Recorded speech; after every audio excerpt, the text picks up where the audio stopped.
இப்போது புதிய அறிமுகம் ஆச்சி ஹோட்டல் சாம்பார் 50 கிராம் ரூபாய் 20 மட்டுமே.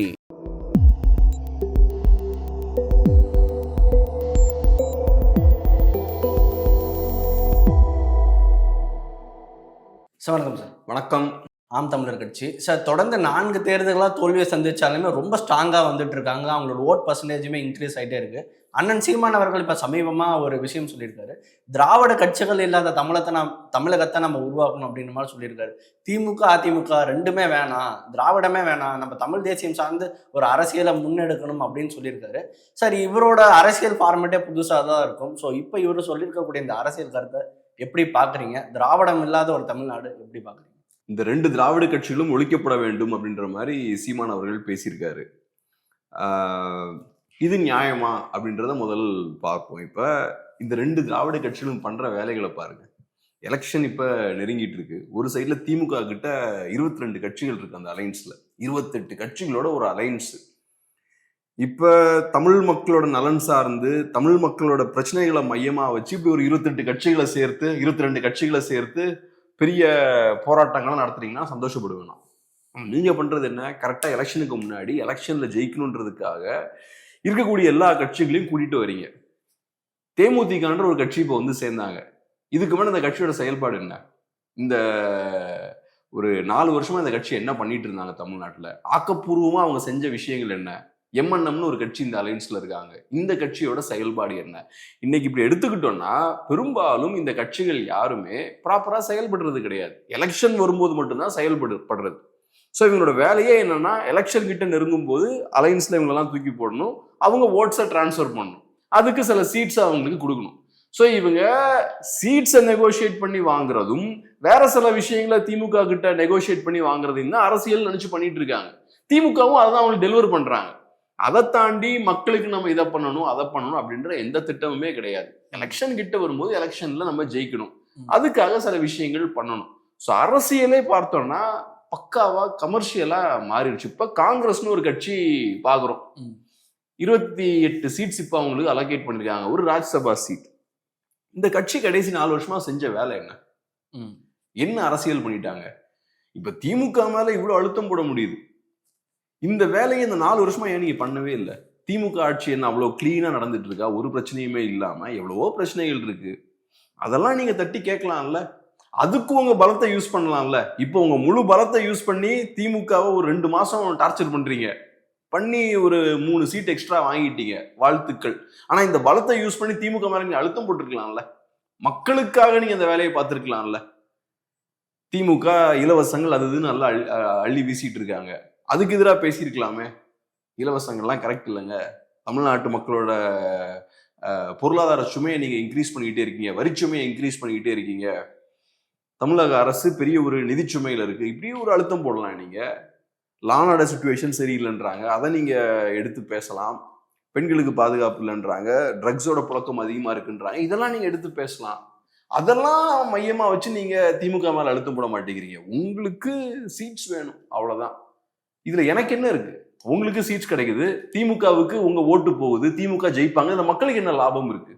எனக்கு திமுகவாலையும் ஒரு லாபமும் இல்லை, இவங்க காங்கிரஸாலையும் ஒரு லாபமும் இல்லை. இப்படிப்பட்ட ஒரு கூட்டணி உங்களுக்கான கூட்டணி, அது எனக்கான கூட்டணி இல்லை. இதுதான் அதிமுகவுக்கும். அதிமுக ஒரு எதிர்கட்சியா இந்த 5 வருஷம் என்ன பண்ணிட்டாங்க? இப்போ ஒரு 6 மாசமா தான் ஆக்டிவா இருக்காங்க. அதுக்கு முன்னாடி ஆக்டிவாவே இல்லை. இப்பவும் பார்த்தீங்கன்னா அதிமுகவால பெருசா எதுவும் பண்ண முடியலைங்க. இல்லாத பிரச்சனை கிடையாது. தொழிலாளர்கள் போராடுறாங்க, அந்த போராட்டத்தை நீங்க முன்னிருந்து நடத்திருக்கணும், தோளோட தோல்னு அவங்களை சப்போர்ட் பண்ணணும், அது உங்களால பண்ண முடியல. இன்னொரு சைட்ல பார்த்தோம்னா ஏகப்பட்ட இஷ்யூஸ் போய்கிட்டு இருக்கு.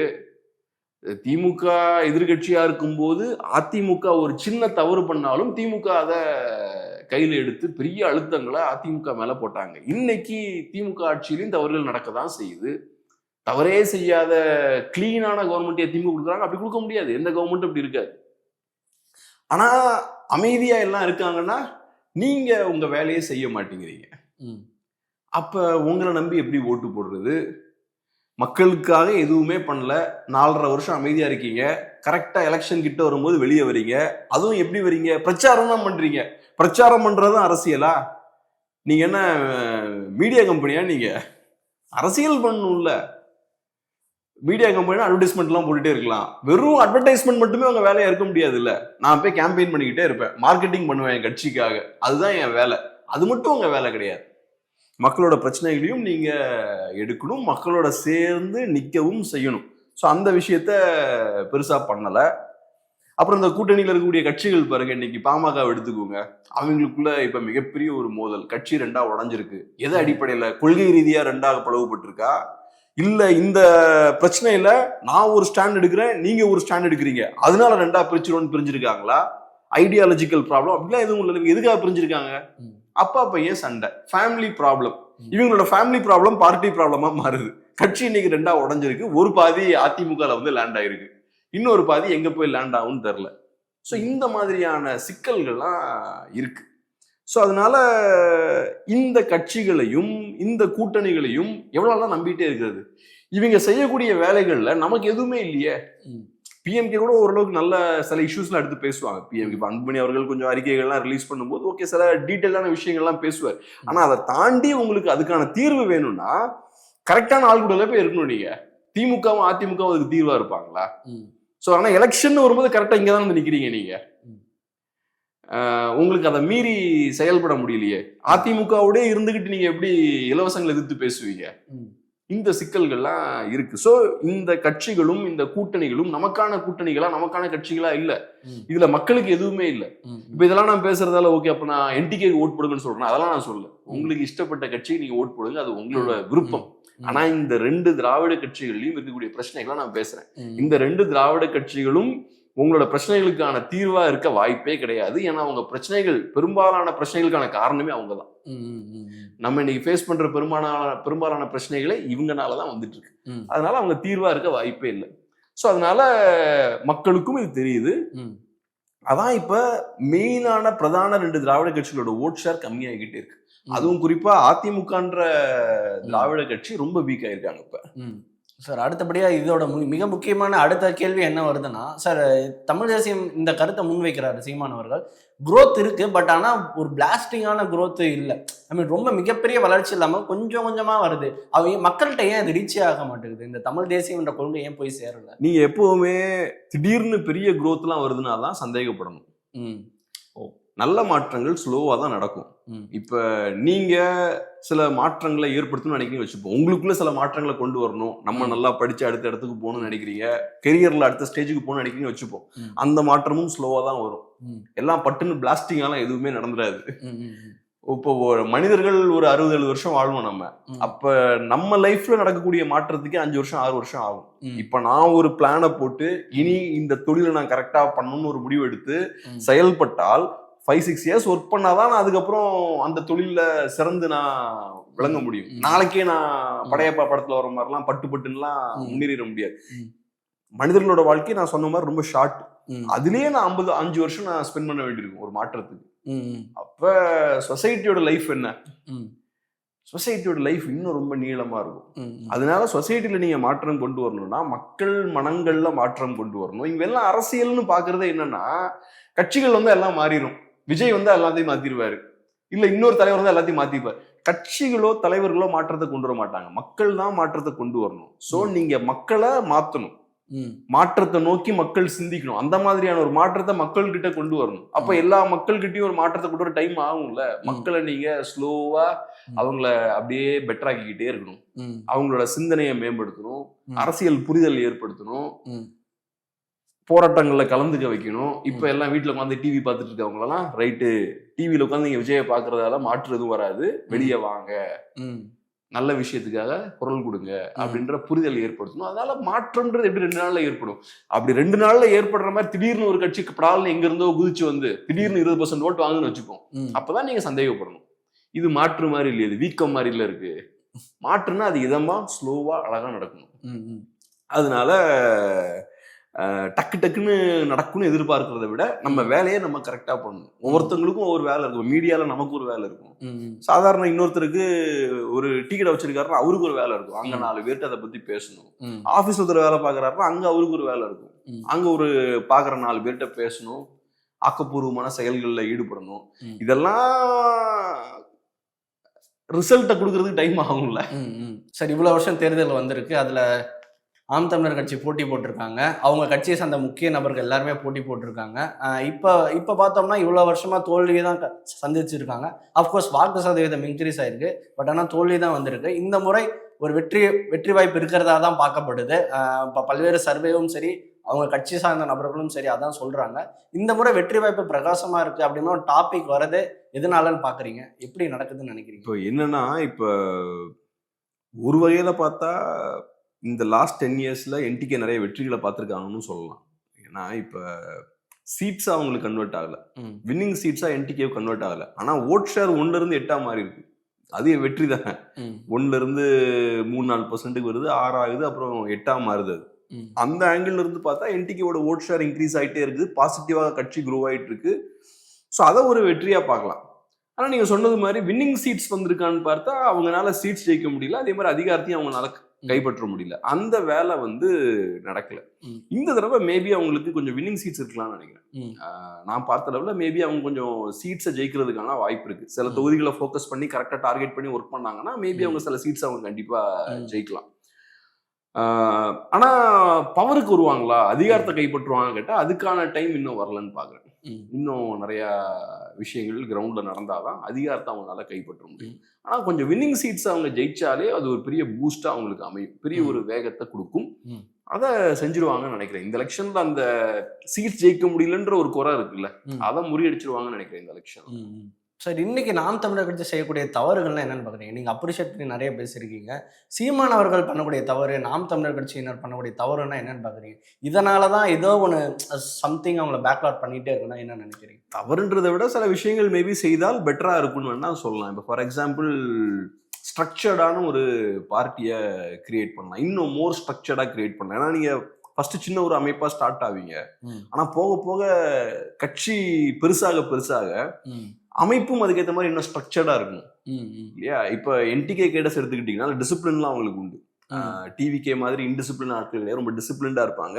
ஆனா பார்ட்டி ஸ்ட்ரக்சரும் கட்சி வளர பார்ட்டி ஸ்ட்ரக்சரும் அதை உள்வாங்கக்கூடிய அளவுக்கு இன்னும் நீட்டான ஒரு ஸ்ட்ரக்சரா இருக்கணும். இப்ப ஒரு கம்பெனி இருக்குன்னு வச்சுப்போம், 100 பேர் வேலை பார்க்கும்போது அதுக்கு ஒரு ஸ்ட்ரக்சர் இருக்கும், ஒரு அமைப்பு இருக்கும். அதே இது ஒரு 1,00,000 பேர் வேலை பார்க்கறாங்கன்னு வச்சுப்போம், 10 நாடுகள்ல அந்த கம்பெனிக்கு ஆபீஸ் இருக்குன்னு வச்சுப்போம். அப்ப அந்த பார்ட்டி ஃபங்க்ஷன் ஆகக்கூடிய விதம், அதோட ஸ்ட்ரக்சர் எல்லாமே மாறும்ல, ஆர்கனைஸ் ஆகிற விதமே மாறிடும்ல.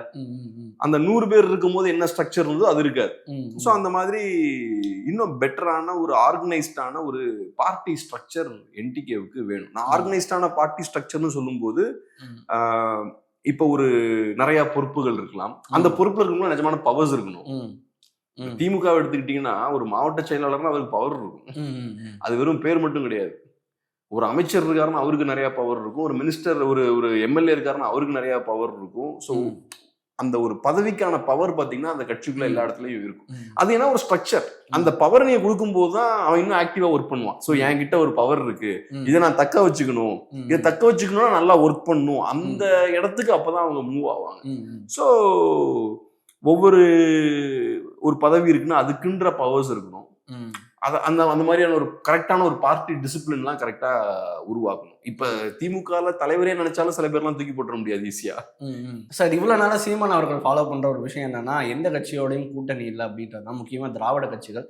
சரி, இப்ப பல்வேறு நபர்களுக்கு தோன்ற விஷயம் என்னன்னா, திராவிட கட்சிகளை விட்டுருவோம், திராவிடம் இல்லாத பல்வேறு கட்சிகள் இருக்கு, அவங்க கூட கூட்டணி வச்சோம்னா உங்களோட வாக்கு சதவீதம் உயரம், உங்களோட தமிழ் தேசிய கொள்கையை இன்னுமே மக்கள்கிட்ட எடுத்துட்டு போனாங்க. அவர் ஏன் இந்த கூட்டணி இல்லைன்றத ரொம்ப பிடிவாதமா இருக்கு? கூட்டணி கொள்கை கோட்பாட்டின் அடிப்படையில உருவாக்கப்படணும்.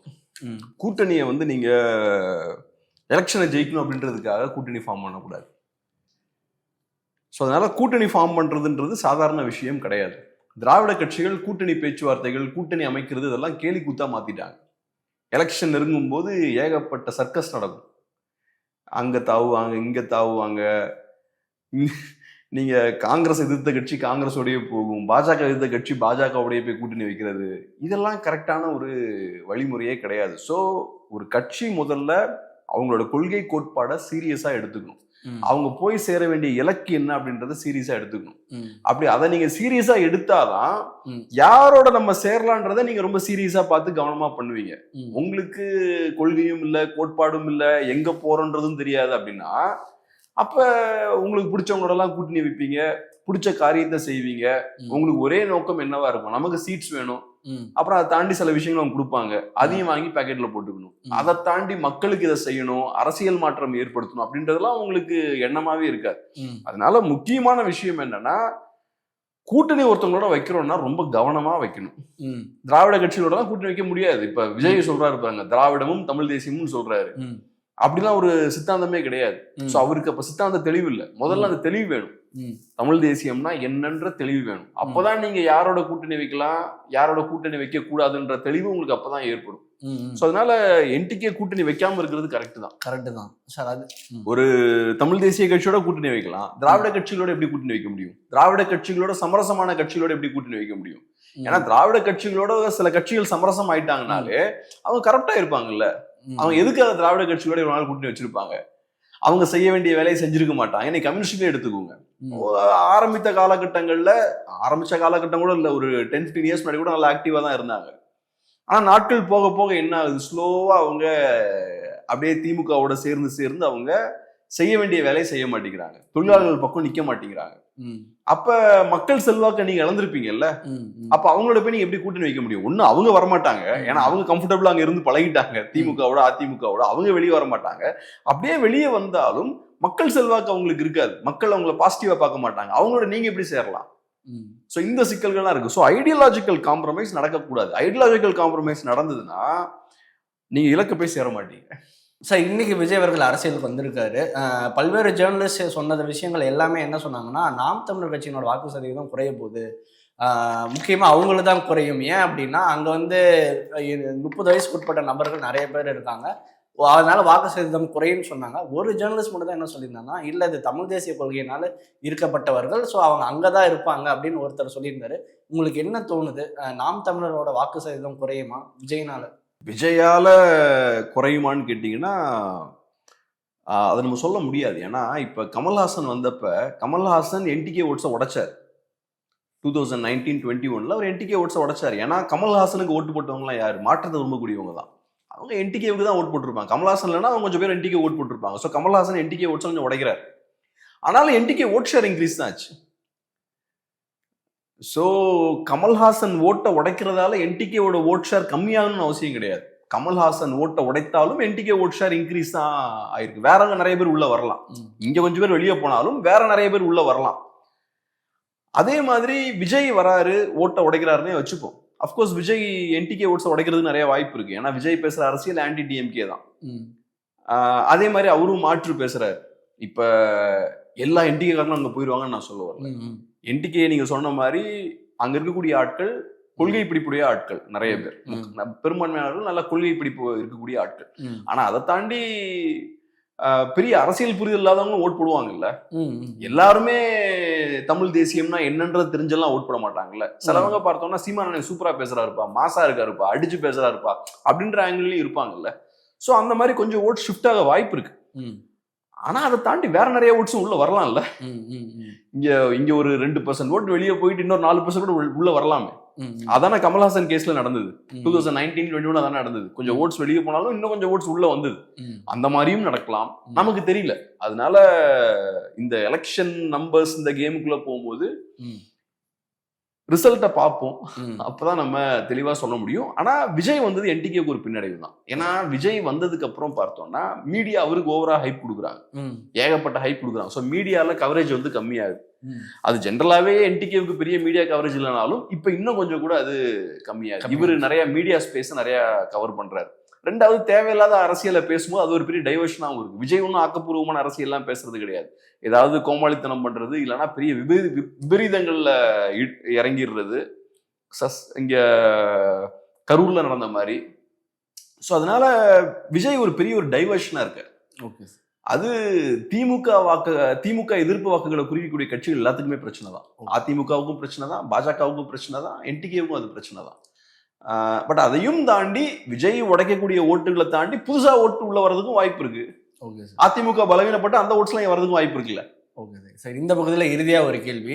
இப்போ என்னன்னா, கடந்த 6 மாதங்கள்னா நாம் தமிழர் கட்சியினர் எந்த மாதிரி அரசியல் பண்ணியிருக்காங்கன்னா, இப்போ இவ்வளோ தூரம் 36 லட்சம் வாக்குகள்லாம் அவங்க திமுகவை எதிர்த்து பேசி தான் வாங்கியிருக்காங்க. பட் கடந்த 6 மாசமா விஜய் அவர்களை மட்டும்தான் எதிர்த்து பேசியிருக்காங்க.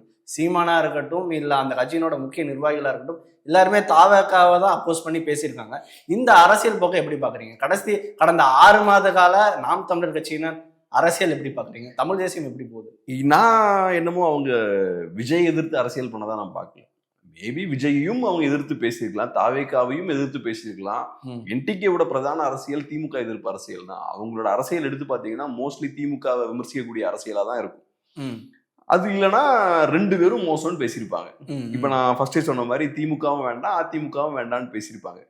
வெறுமனே விஜய் எதிர்ப்பை மையமா வச்சு அவங்க கண்டிப்பா அரசியல் பண்ணல. இப்ப நான் பார்த்த அளவுல என்னன்னா, ஒரு மணி நேரம் அவர் பேசுறாருன்னா அதுல 2 நிமிஷம் மேபி விஜய் பத்தி பேசுவாரு. ஆனா நியூஸ் ஆகுறது விஜய் பத்தி பேசுறதா நியூஸ் ஆகும். விஜய் பத்தி அவர் அப்படி பேசிட்டாரு, இவர் அப்படி பேசிட்டாரு நியூஸ் ஆகும். அதுக்கு அவங்க எதுவும் பண்ண முடியாது.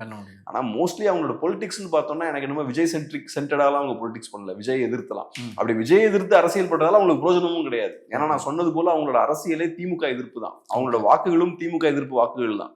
ஸோ அது அவங்களுக்கும் தெரியும், சீமான் அவர்களுக்கும் அது கரெக்டா தெரியும்.